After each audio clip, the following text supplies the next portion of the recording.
Hello and welcome to the Modern Romantic Podcast, where we celebrate and inspire romanticism through passionate people who do incredible things. Hi, I have a symphony of love for music in my heart most days, uh, Trey, and I am joined by somebody who has an orchestra of various photography equipment and produces the most beautiful spectrals of images. Emily. Hi, Emily. Wow. Hi. That is quite a first name you have. And that's just my first name. You should hear my last name. How's your week been? Eventful.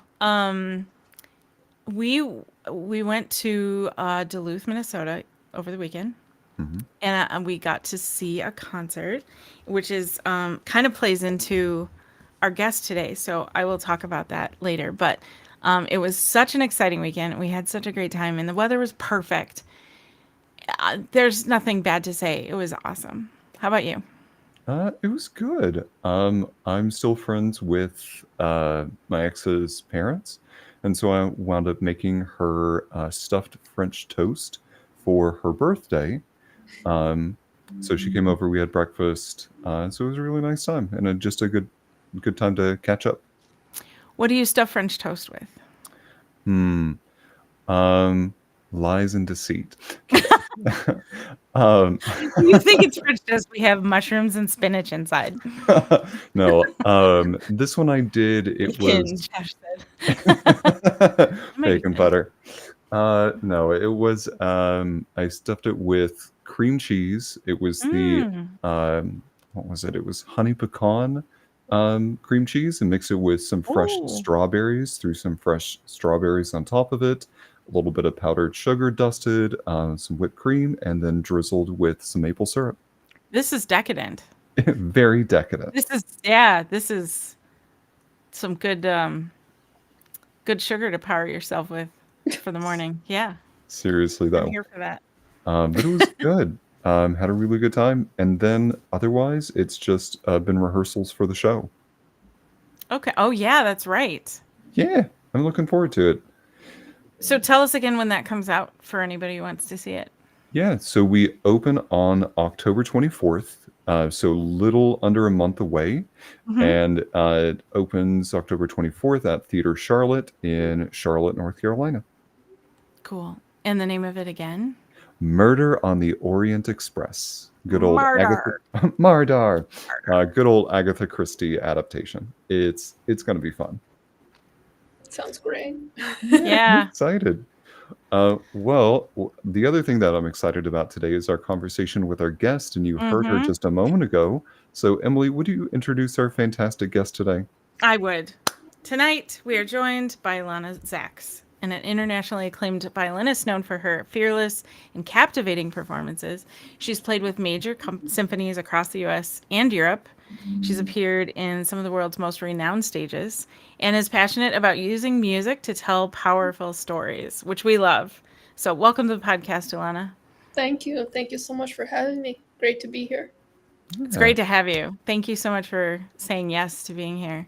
I was so excited to talk to you because over the weekend, I we saw a I don't know what you call it. It was a 3-in-1 show, and it was Hailstorm, Apocalyptica, and Lindsay Sterling. Oh, wow. And I was really excited because I had followed Lindsay Sterling for a long time and was had several opportunities to see her in concert and did not make a single one of them happen until thanks to Josh, one of our crew here, made it happen for us. So we went and saw them over the weekend, but wow, what a show! It's like 4.5 hours of music, Wow. and it was so, mind blowingly awesome. Highly recommend that show. So anyway, I was really excited that we get to come back then and talk to a violinist It's great. because yeah, Yeah, so, well, I play a very different type of music than Lindsay yeah, Sterling, you do, yeah. but I've heard a lot of great things about her, so that's great that you finally got to see her. Hmm. Yeah, very exciting. I've always loved violin, and it's something that I didn't play, but I believe my grandmother played, Hmm. and so it was something that I always looked up to as this really cool, unique talent, and it looked like a lot of hard work, but the payoff is so cool. Yeah, definitely. Well, it's interesting that you say your grandmother played violin because I come from 4 generations of musicians in my Oh, family. So my great grandfather was a violinist, and my grandfather was a violinist. My mom's a violinist. wow, My brother is a cello player, so not a violinist, but he plays cello. And my grandmother plays the piano. So I come wow. from a very musical family. You do, yeah. Now, do you get together and you play pieces together, or is everyone kind of respective of their own instrument? My brother and I play together. My mom is more of a violin teacher. She doesn't perform as much as she used to. My grandfather was a performer as well, and he taught.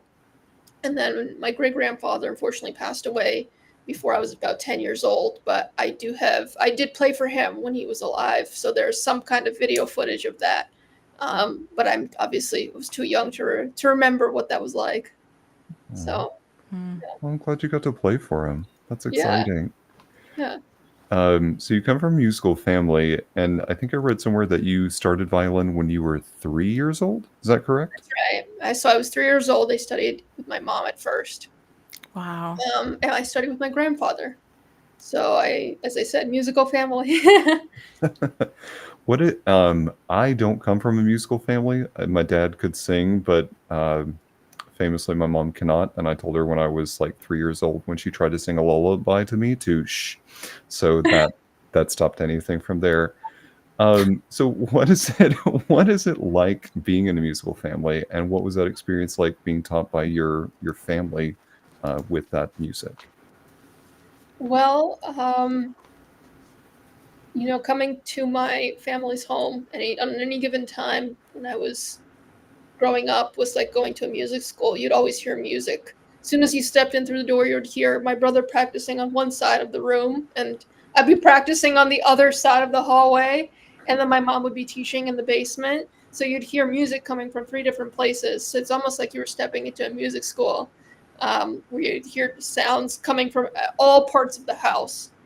But I was very lucky to have um, so many musicians in the house because there was always a point where I could ask a question, whether it was a musical question or a personal question.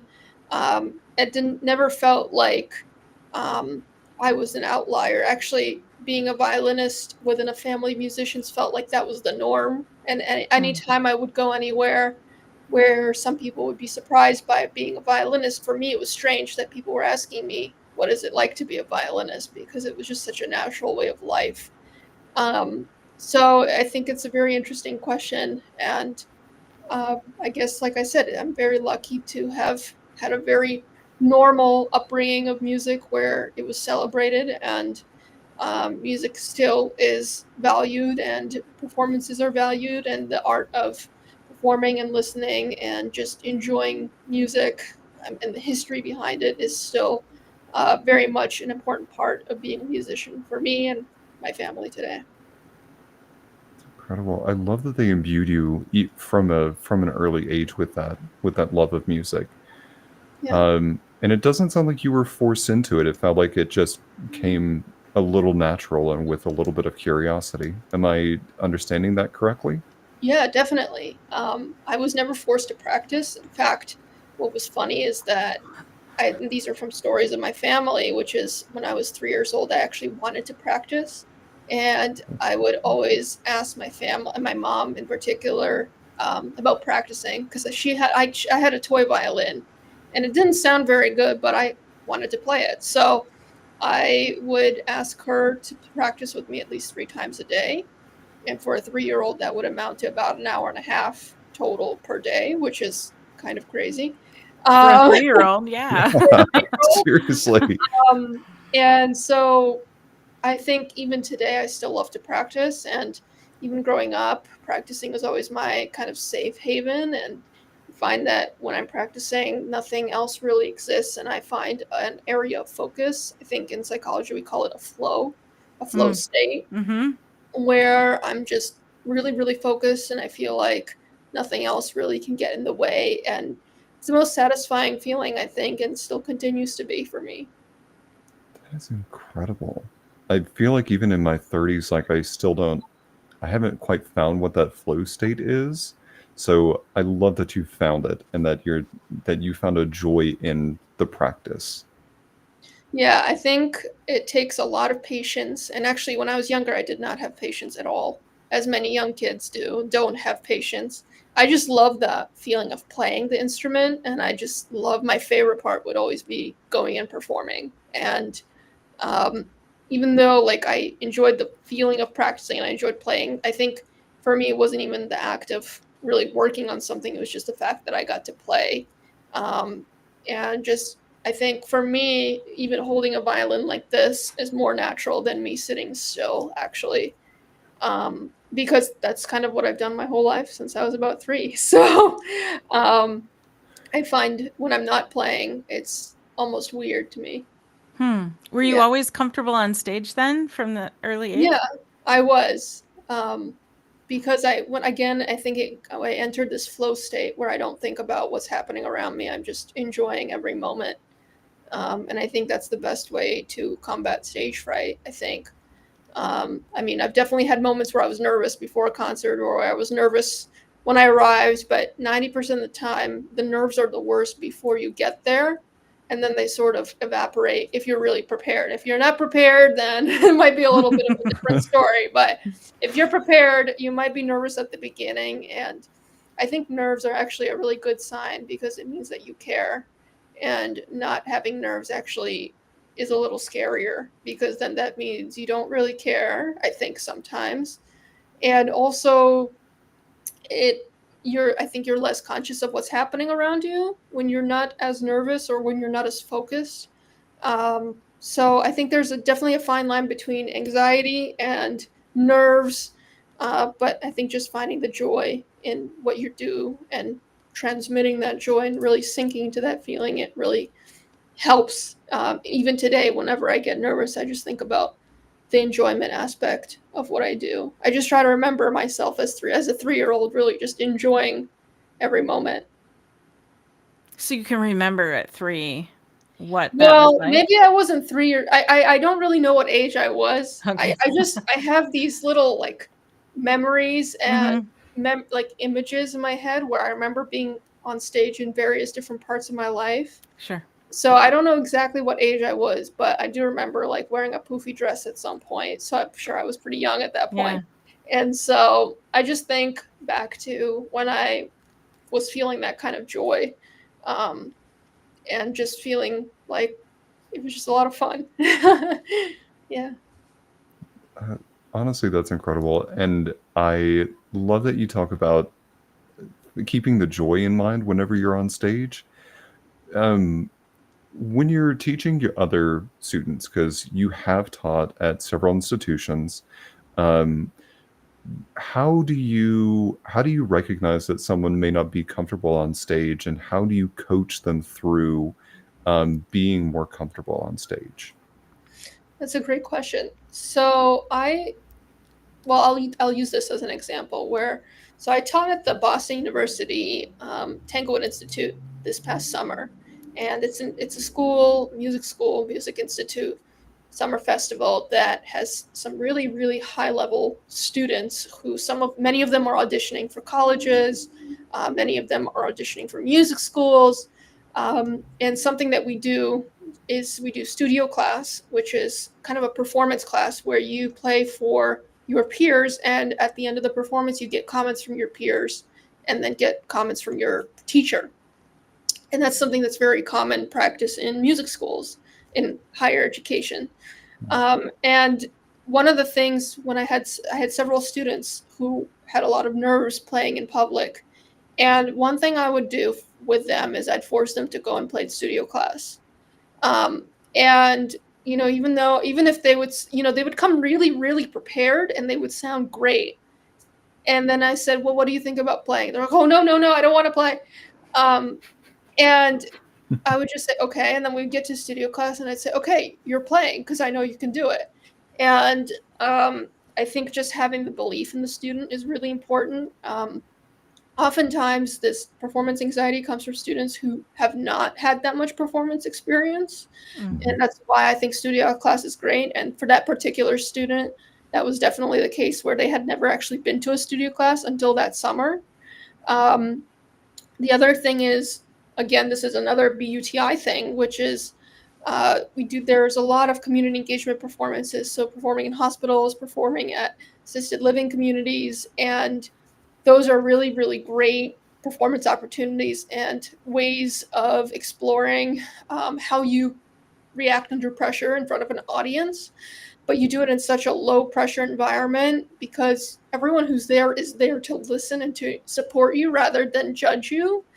And when I was younger, I did a lot of performing for um, hospitals, performing in assisted living communities, performing for various mixed generation communities, multilingual communities. And I found that that brought me a lot of confidence also, just because I practiced so much of this performing in front of people that for me it's almost second nature. And I think a lot of students don't get to do that as much.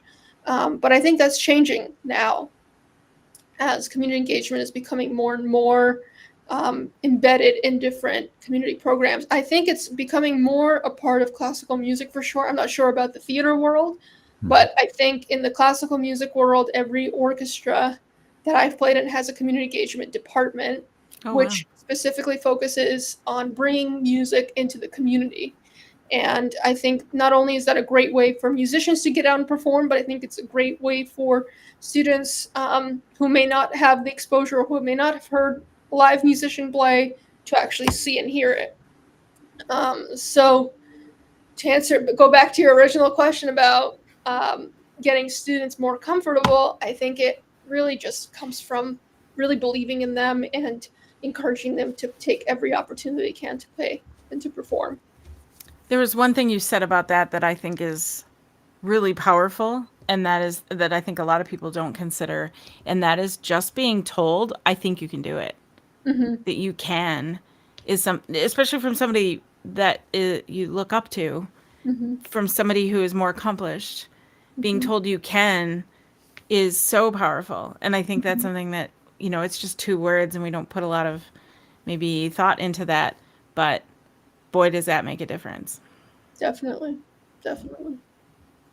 And I think the other side of that nerves is it's like when an artist goes to share their work, they are almost immediately ready to say, oh, well, I didn't like this about this, and kind of critique themselves before they're even able to fully share and let other people experience it. And it's difficult because there can be like a slip up. You can have a voice crack. You could like the fingering of the violin isn't exactly right. And so you are so aware of those things. But to the audience, did they pick up on any of that? Probably not. Probably not. But it's difficult to get out of our own head sometimes. And so I think, to Emily's point, just being told like you can do this wipes a lot of that fear of like, did anyone notice that I didn't do this thing correctly? Oh, just so far away. Yeah, absolutely. I mean, I remember being in music school and everyone was required to play an orchestra, and our conductor at the time would say, you just have to forget about it. As soon as it goes by, you just put it in the past and you keep going, especially in the moment. And when I was studying with Itzhak Perlman, we talked a lot about nerves in studio class. And one of the things he would say is, sometimes you feel like you're doing a really amazing job in the performance. And it feels like the greatest performance. And then you watch the recording and you're underwhelmed. And sometimes you're feeling the worst and you're performing and you feel horrible. But then you listen to the recording and it's the best performance ever. So it's, nerves are kind of like one of those funny mirrors where like you're looking at yourself and it gets distorted, like those clown mirrors, I guess. Yes. And so I feel like you can almost never trust your instinct. And I have changed my mindset in that sense. When I go after a performance and I think about the performance, I actually try not to let myself think about the performance until I've heard a recording of it. Because I think that in the moment, you will always feel very different than what you eventually hear. It's very rare that what you hear is how you felt um, live and on the stage. So I think it's always interesting to listen back and see what came out. Um, something that I'm really interested in the cat that's currently on Emily's desk. But two, I was enthralled with how you talk about the way that you perform and how you are a storyteller through your music. And so I'm curious from your standpoint, how would you describe your storytelling as a solo violinist? That's a great question. So I guess I'll start from when I was younger because that kind of all comes from there. But when I was practicing different pieces, my mom would always try to get me to imagine different images and to come up with a story for the music that I was playing. So like there's a piece like called Legend, and it's written by Henryk Wieniawski. And for violinists out there, you might be familiar with it.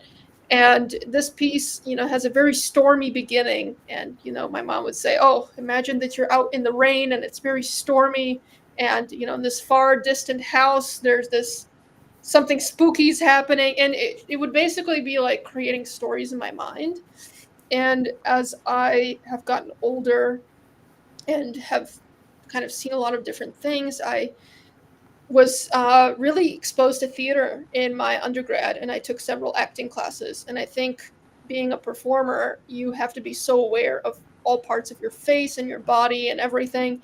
And as a musician, you don't necessarily think about how you look when you're performing, even though today 90% of the time when someone says, I can't wait to see you perform, they literally mean see you perform, not hear you perform. So that in itself is a very different way of performing than how it might have been 25 years ago, where it's I can't wait to hear you. It's now can't wait to see you. Um, and when we talk about when you mention storytelling, so I always think about a project or think about an artist, or there's usually something that inspires me. And that's one of the reasons I love working with different genres and different artists. And something I'm doing a lot of this year in particular is performing at different museums. So I'm actually performing at an opening of an exhibition at the Norton Museum in Neat. Palm Beach. And the exhibition is centered around two artists, one who is a former Soviet Union artist and the other one who's an American artist.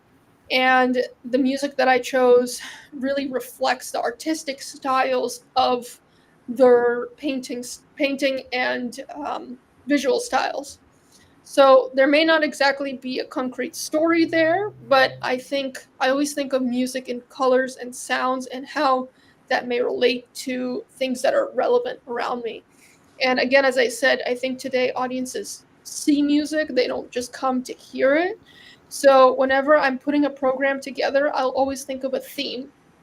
So for example, one of my projects is a project called Violinists and Music They Wrote.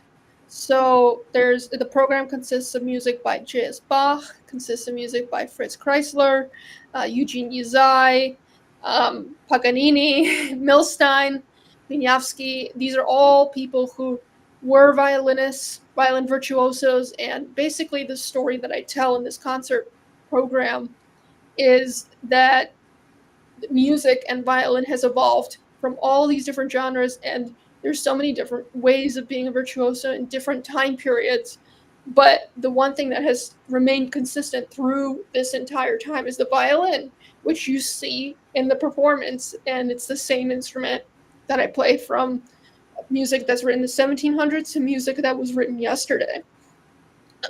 And so that's a project that I'm really excited about. And actually, I've turned it into a class, so I'll be teaching it at Northwestern. And I'll also be teaching it online for the University of, I believe it's Georgia, George Mason University. So I'm really excited about that. And another project that I'm really passionate about that I'm working on is an opera project. So In the violin world, we have a lot of pieces that are inspired by different fantasies or operas. And the reason why a lot of violinists turn these pieces, these operas, into fantasies, meaning virtuosic showpieces with themes from different operas, is because many people recognize these operatic themes. And so a piece and program that I've been putting together and have been performing recently is a program that features lesser known operatic tunes and some that are very popular, of course. And something that I'm very excited about in particular is Gershwin's Porgy and Bess. And there are 5 pieces that were arranged by one of my favorite violinists, Jascha Heifetz. And another piece called West Side Story, which famous musical. And there are 3 songs, I Feel Pretty Somewhere, and America, which were arranged by the Brazilian composer Raymond Penaforte. And this is a very virtuosic, very loud, it's almost rock and roll like. But I've noticed that every time I play these 2 in particular, people either will start singing along, everyone recognizes these tunes, and I think that's a really, really great part of storytelling and, again, finding pieces that people recognize. And again, music isn't just kind of seeing and hearing. I think it also evokes a memory. And I feel that every time I play, where I feel the memory of myself when I was young, or some people, when I play in every concert, almost always at least one person comes up to me and says their parent, their grandchild, their grandmother, somebody in their family plays an instrument and the performance reminded them of that person. So I think it's really powerful. I think that comes across quite a bit. There are a couple performances where I found them on YouTube, and the thing that struck me, I would say, started with you were performing a selection from Tchaikovsky's Violin Concerto. Oh, And yeah. you had been brought out as like the oh, I'm losing words. I'm so sorry. Soloist. Thank you. Brought Yeah. out as a soloist. And sometimes when I watch violinists, they seem very just structured, and like their movement hinges on like a move from left to right. And what I was enthralled by was the fact that you got really into the music, and so you would bend down, your body wasn't so rigid. It was like flowing along with the music. And the more clips that I played, that just kept evolving and turning into something where it was just so clear how passionate you were and connected you were to the music. So as a theater goer, I would love to see that more in performances. So thank you. Well, thank you for the kind words. I remember that performance really well. It's funny because the week before I broke my finger, Oh my god. I smashed it in the car. Oh And I no. wasn't sure that I was going to even play. So that performance that came out, my finger was actually blue, and it was on my left hand. So whenever I listen to that recording, I remember that experience. And I think the other thing is when I did, I couldn't rehearse with the orchestra, so I think I only had 1 rehearsal and a dress rehearsal, and I could barely put pressure on my finger, actually. And when I think back to that performance, I remember mentally practicing that entire week, and I remember studying the score and listening to different recordings and just thinking about the music. And I think part of the reason why maybe I was so into it is because I had spent so much time thinking about it that at that point it was just adrenaline, and I remember just not feeling anything because I was like in such a state. And then Yeah. after the performance, I remember looking down at my finger. I remember feeling it pulsing. So, but it was definitely a really memorable performance. And when I listen back, I'm still pretty impressed that I was able to do that with that finger. But yeah, the Tchaikovsky, that's one of the hardest concertos ever written, really. And that movement is really hard to play even when you don't have a swelled up finger. Right. And um, so yeah, it's a great piece. And I think, again, when I listen to it and when I think about this piece, and when I listen to my recording, I always hear kind of the harmonies that I'm hearing underneath, and I sort of can tell why I'm playing it that slowly. obviously, with the situation. But yeah, I think I definitely was very into it, and I appreciate the kind words. So, Absolutely. Um, Well, you definitely never know that your finger was blue or broken. yeah, yeah. I think a lot of people didn't know, but I do remember several people saying, "Why was it so slow?" And I was like, "Well, here." Here's what I was working with. Yeah, exactly. um, I mean, up to this point, we've heard you talk about how much joy that you have for music, and you've pursued this from such a young age. You found the joy in it. We recently had a guest that was an opera singer who talked about how sometimes going after the things that you want to do in life, sometimes they don't always spark the joy. They sometimes rob that joy. Hmm. So, what do you do in order to maintain that level of joy in music as you continue to pursue a career? That's another really great question. Well, when you're a violinist, you do have a lot of solitary time, and that can be really difficult for sure. So I think one of the things that really helps me is I try to go to as many performances as possible. And I try Mm. to go to not just musical performances, but other types of performances. So I love theater, I love art, I love to go to museums. I love festivals, anything that's artistic and that's kind of brings people together. I always try to go there and I try to see at least something that will a get me moving and out of the house because I usually stay in practice, and b allow me to meet different artists and different people because ultimately when you try to put together or at least bring together a community of artists, I think it makes you feel less lonely and it keeps you moving. And I think the more you kind of put yourself into one box or isolate yourself, it actually makes it harder. And I do believe, again, like you said, it does rob the joy. And I think I've experienced that before.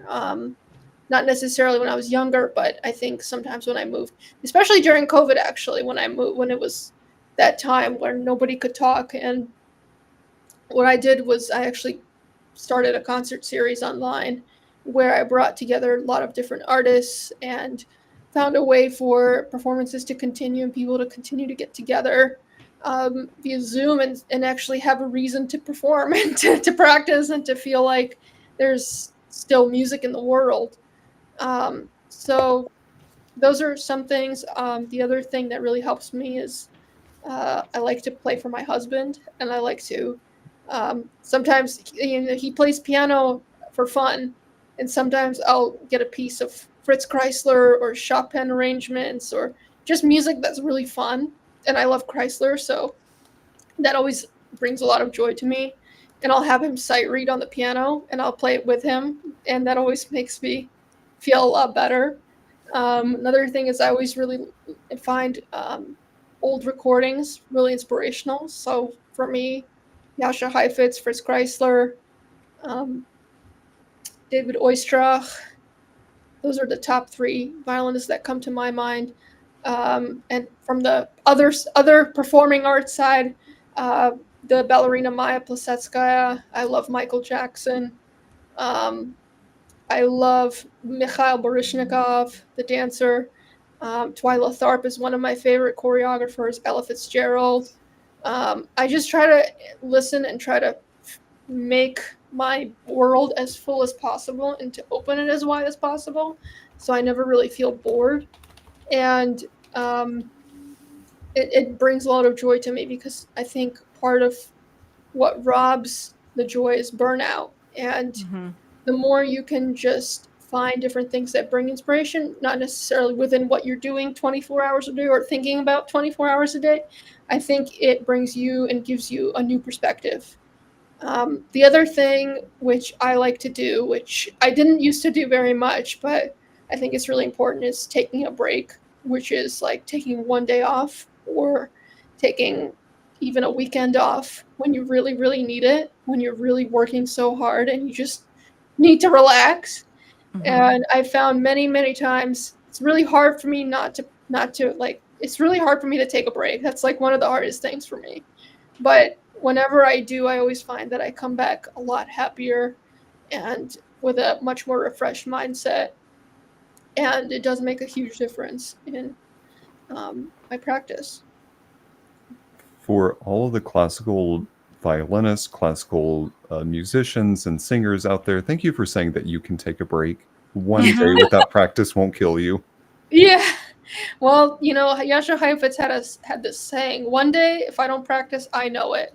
2 days, I don't practice, the audience knows it. 3 days, if I don't practice, the critics know it.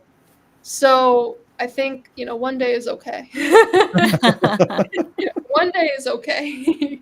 Well, and that's true for a lot of art forms. Oh, all of them. I'm going to go with all of them. But Yeah. like for me in photography, if I'm editing a photo and your eyes get tired, parts of you get tired, you're staring at the same thing or you're playing the same thing over and over again, you start to you can become almost numb to it or desensitized to it, to an effect. Like it doesn't have the same impact that it has when you come fresh. So stepping away for a few minutes or a day and coming back to it allows you to approach it with this whole fresh mindset, new eyes, new ears, whatever.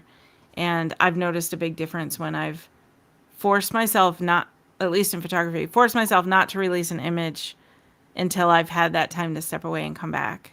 Because there are times when I've color graded something where late at night when I have all the lights off except my monitor and my eyes are tired and I think I've color graded it and it's like the coolest thing I've ever seen, and then I go to bed and then I wake up again and I look at my monitor and go, oh, what did I do? Thank goodness I didn't release that or print it. But so yeah, absolutely, it's valid for all forms of art. Taking a break is important. It's like part of the process. It's like I feel like there are times if you don't build it in, and your body kind of does that for you if you don't, or it can. Yeah. I think burnout is your body and your mind saying, I need a break. And it's your choice to decide, will you listen to it or will you ignore it? And I think it's all a choice. And oftentimes we don't make that choice. We decide to ignore. We don't even give ourselves a choice. And I think that's really important to do. For you, this is kind of a nebulous question, and feel free to say you need more time. But for me, sometimes I have a difficulty deciphering if it's just boredom or burnout. And so for our listening audience, you said that you feel like you are constantly intaking things so that you don't feel bored. But then you also don't overwork yourself for that burnout. How do you differentiate between the burnout of not wanting to do something and then being so bored that you're apathetic to not want to do anything? How do you decipher between those two feelings? That's a really great question. And well, let's start with burnout. I think that one I can answer a lot easier. I think with burnout, you feel like you want to do it, but you feel like you have very little energy to do so. And it's almost like your body and your mind don't mesh in a way. And I think with the burnout, you know it, you just don't want to admit it to yourself. And I think in some way you're kind of in denial of it, because admitting to yourself that you're burnt out is almost like saying that you've had too much. And it's very dangerous, I think, sometimes to say, oh, I've had too much, because I think as artists, it's so easy to want to quit and to give up. So when we feel burnt out, it's almost like you're saying, I want to give up. And I think it may not necessarily be that particular phrase, but I think in your body, sometimes it feels like that's what you're saying when you think, oh, I don't want to do it at one point because you're exhausted. And then the idea of taking a break when you've worked really, really hard as well, I think is scary. And in some ways, saying, oh, I want to take a break almost feels like, well, that means I have to stop the whole process, stop the whole creating part of it. And I think in some ways we feel guilty for that, because we're told we have to work really, really hard. And that, as an artist, that's what you do. That's your second nature. You can't not work hard. and not put everything you've got into what you do. So I think in some ways that's why it feels counterintuitive for burnout. For boredom, I think, well, for me, whenever I feel bored, it's usually because I have a lack of clarity in what I want to accomplish. And if I don't know my goals, which I usually try to do every month, and I try to establish my goals for the year as well, if I don't know my goals for a particular week, I get really, really bored. And I think if I don't know what I'm trying to accomplish, then I don't know what I'm trying to get out of a particular week. And I'm somebody who likes to plan my day the night before. So I always try to make some goals for myself so that when I wake up, I have a reason to be excited to get out of bed. And if I find that I'm waking up and I don't have a reason or anything kind of on my plate um, to create or to put together, I find myself kind of slipping into, well, what's the point? And I think that's also kind of a dangerous area to be in. Because again, as an artist, you have to create and you have to always think about what you're creating. And sometimes, if you don't know what you're creating and you don't have an idea of what you're creating, it can be really hard to feel like sometimes, again, I guess it goes hand in hand with burnout, where you've created something really big or you've worked really, really hard. And you kind of get to the point where it's like, well, what's next? And sometimes it's really hard to answer that question.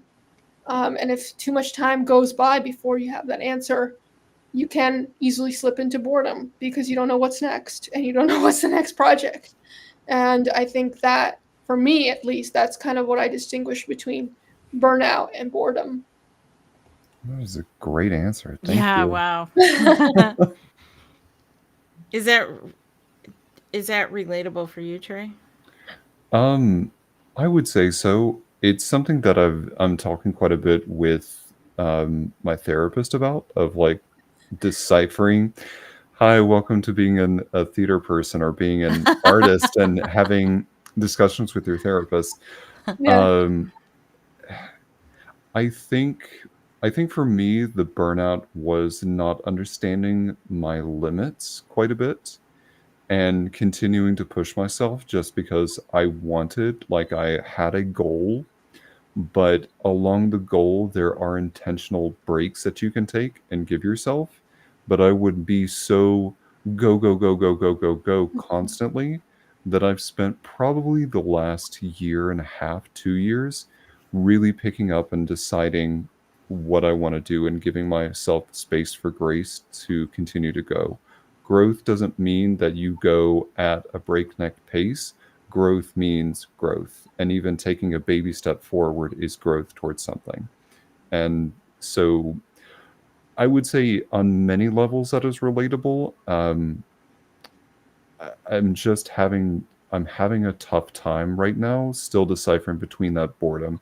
But the conversation of goals and making clear what you want to do and setting that intention, that to me feels very useful. And that's not something I think that's come up with my therapist. So I now have a really good conversation for this week. Thank you. Yeah, really happy to help. Ilana Zaks, psychologist, 2 stars.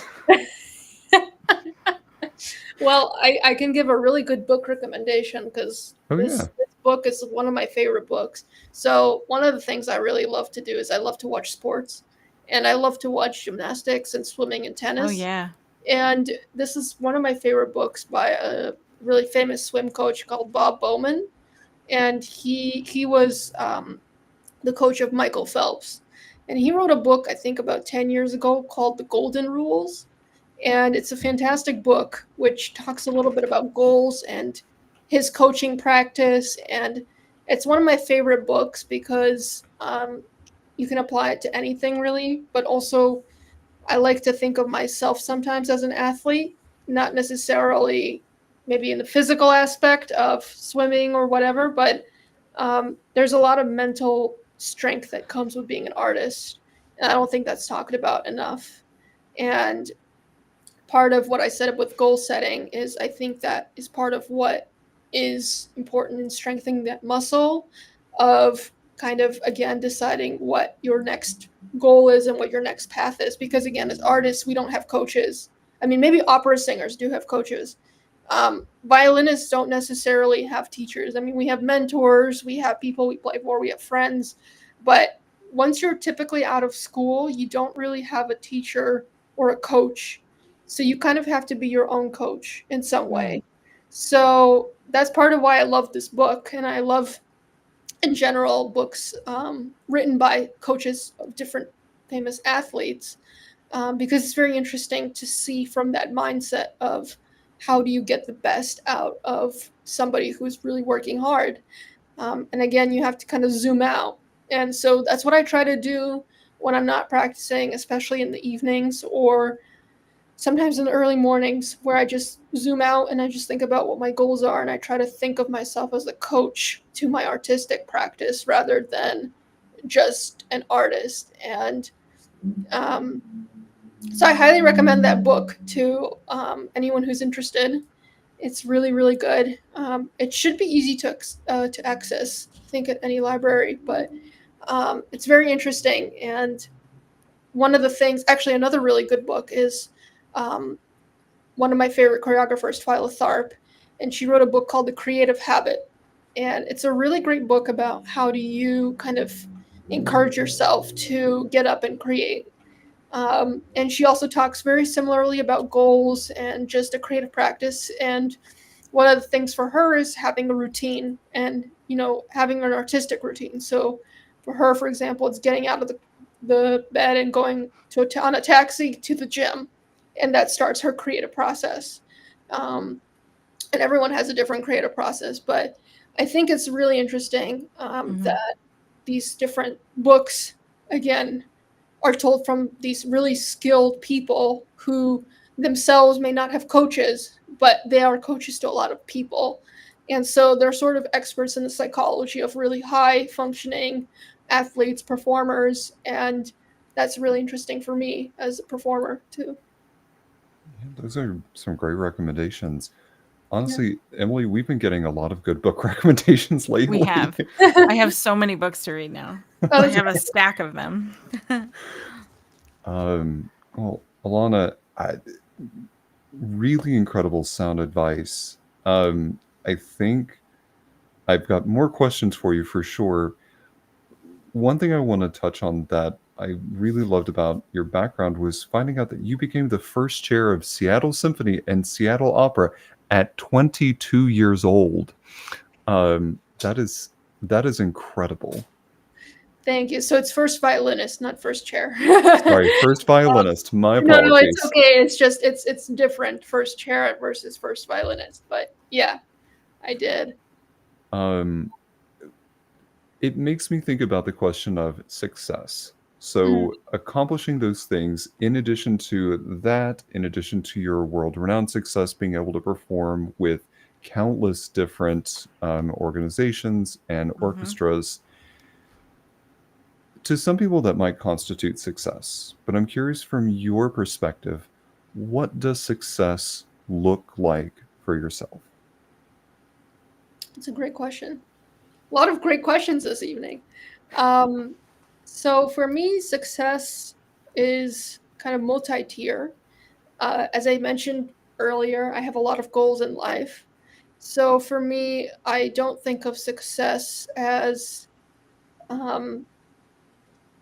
checking off boxes. I think of it as a progressive motion of different goals that I accomplish along the way that lead to different possibilities that I don't actually write down. So a lot of things that I've tried to do, for example, like playing in this orchestra at such a young age, there have been a lot of different opportunities that have come out of me playing in that orchestra. So I've played with different I've played as a soloist with different orchestras. I've played in different groups and chamber music groups, and I've done a lot of solo concerts, and I've met a lot of interesting people who have become some of my closest friends. I've lived in different cities. I've traveled a lot. And these are all different things that are experiences, which I have never really written down on paper, but these are all just things that I've sort of remained open to. And so I think for me, success, at least right now, is just being open to as many different things as possible. Because if I define myself, or if I define different things as checkboxes to success, I find that it's much harder to be satisfied and to enjoy what you do, because you define your success based off of those checkboxes rather than different experiences that lead you to more experiences and ultimately direct you to things that bring you joy. And one of the things I always say to myself, whenever something comes along, is I always either say yes, and I look at my calendar first, and then I say yes. Or usually I look at my calendar first. That's wise. Or I will always kind of think about first of all, I always ask if I enjoy it, and then I look at my calendar. And then I also ask what is the reason for me to do something. And I always think that, you can always say no later. You can always look back, but you can never get back what you miss. So I try to live in the moment and try to just take every opportunity I can that I think I will enjoy and that I think will bring me joy and possibly open me doors, or things that will lead to other things. But I don't really, as I used to do this all the time, where I would say I want to play this and I want to play this. But now I don't like to think about, oh, I have to achieve this by this age, or I have to achieve this by this age. Because again, it puts a lot of pressure, and I don't think that actually helps in some way. I think that actually deters you from what you really want to do. It can inhibit your openness to bigger or better opportunities that might be more meant for you. Exactly. Exactly. Yeah. I think in the end, you'll always find a way to where you're meant to be, because every opportunity that doesn't come through actually is a blessing in disguise, because it directs you to the opportunities that are meant for you. And there's a limited amount of time, so you can't do everything. So ultimately, what you don't do sometimes is a blessing, even if it may not feel like that in the moment. But I wanna do everything. I have to do Right. everything. I was thinking that same thing. I was like, life is too short. I want to do it all. It definitely is. But, there's this thing that Warren Buffett wrote in this book, which is you write your 25 top goals that you want to do. And then you circle your top 5, and you ignore the rest. You ignore the 20 others, and you focus on those top 5. Because if you try to do everything, you'll get nothing done. That's true. Yeah. That's true. You have to have. It's one thing to be open to those other things, but to focus on them and work toward them, you can't possibly put all the work into 20 things. You could, a handful of things. Exactly. Yeah, absolutely. So if you had, like someone that doesn't play an instrument, or someone who has no experience in music at all, who was inspired by this conversation or just inspired by you, and came to you and asked, I think I really want to play the violin. This is really cool. I want to do it. What advice would you have for them? I would say they should go for it. And I think they should find a teacher who they will really like. I think it's always nice to ask around and see who's studying with who, because you can find a lot of information. I think also, if you're wanting to learn the violin, I think it's important that you dedicate at least 1 hour of practicing every day, maybe let's say 6 days a week. But I think it's important that you have a dedicated amount of time to practice. And I think also another really great thing is start listening to more and more recordings of different violinists, so that you have an idea of the different sounds a violin can make. Sometimes I've had students who've just started an instrument or started violin be surprised by how squeaky it can be at the top. And I think a lot of times it's because the student maybe hasn't heard the violin as much, especially if it's somebody who's really, really young and maybe has not heard the violin before in all its splendor. So I think I would encourage them to listen to recordings and think about their time and to see if they realistically have time, and just also start doing some research about teachers and violin shops so that they can find the instrument that works best for them and go from there. Another thing I think is good is sometimes, I haven't done this before, but I've heard that this is something a lot of people like, which is sometimes people like group classes because then you can play with others. I usually like to encourage people to play together when they're a little bit more advanced, but I think sometimes as an adult it could be fun. I guess the question was just anybody, so I think it sometimes depends on the age group as well to see who might like to play where. Yeah.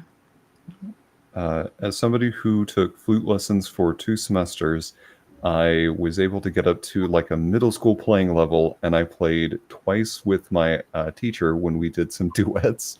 Oh, nice. I have to say, it was really nice. It was super simple, but it still made the world of difference because she's like, let's just do something stupid and fun. And so threw these little duets at me, and it was a good time. Yeah, I think it's nice. It's a lot of fun. And that's why I like chamber music too, is you play with 2 or 3 people, you play some of the greatest music written, and it's a lot of fun, and you just enjoy. Yeah. Well, Ilana, you have given such a wealth of knowledge. It's very clear that you're passionate about music, that you have just a fervor when it comes to expressing how much you enjoy music through your performance, through your education of others, and through tonight's conversation. So thank you so much for sharing that with us. Thank you so much for having this conversation. It's great. I really enjoyed it. I do have one last question for you, but it has nothing to do with anything we've talked about thus far. Okay. That shouldn't worry you. Okay. So pretend that you are sitting down, or imagine that you're sitting down to have lunch, and you can have lunch with anyone in the world, alive or dead. Okay. Who is sitting on the opposite side of that table from you? I knew you were going to ask this question because I was already starting to think of the people. Well, two of them I already mentioned earlier in the program. So one of them would definitely be Michael Jackson. Yeah. Another person, Jascha Heifetz. And then the third one is really hard because I'd want a lot of people. But I guess Fritz Kreisler. Okay. Maybe Maya Postetska, maybe a dancer. I don't know. Have a whole round table. 3 violinists at one dinner party can be a little risky. That's a really good option. Now we just need to have a dinner party. Yeah. I would really love to cook. I love to cook, so I love to have people over and to cook a big meal. It's always really fun. That would be awesome. I think if you had 3 or 4 violinists at a table, you would want it to be your own, and you'd want to make sure you were in that room, because you might not get that any other time. Yeah. I think that would be quite an opportunity. That would be, yeah. Especially to be able to say you got to cook for Michael Jackson and all these other people. Seriously. Well, I know he was a picky eater. He was a vegetarian, so I'd have to figure it out. But yeah. Yeah. I actually did not know that about him. Holy cow. Pretty sure he was a vegetarian, at least near the end of his life. Yeah. Okay. He ate very little, I think. Well, I have research to do. I'd feed him anyway. Well, I have research to do, but Ilana, thank you again for being with us. This was a highlight. Thank you so much. Thank you very much. Thank you for having me. As we close this episode out, this episode and more can be found via our website or wherever you get your podcasts. For behind-the-scenes content and more, find us on Patreon under The Mod Rom, or on our website at themodrom.com. And also to shout out where you can find Ilana. She has a website, www.ilanazaks.violinist.com. She's also on Instagram at violinist_Ilana Zaks. And on Facebook, search for Ilana Zaks Violin. And on YouTube, at Ilana Zaks Violinist. just to make sure, please go follow Ilana, and wherever you can catch a performance of hers, please catch hers. But thank you all so much for tuning in tonight, and have a great evening. Bye, everybody.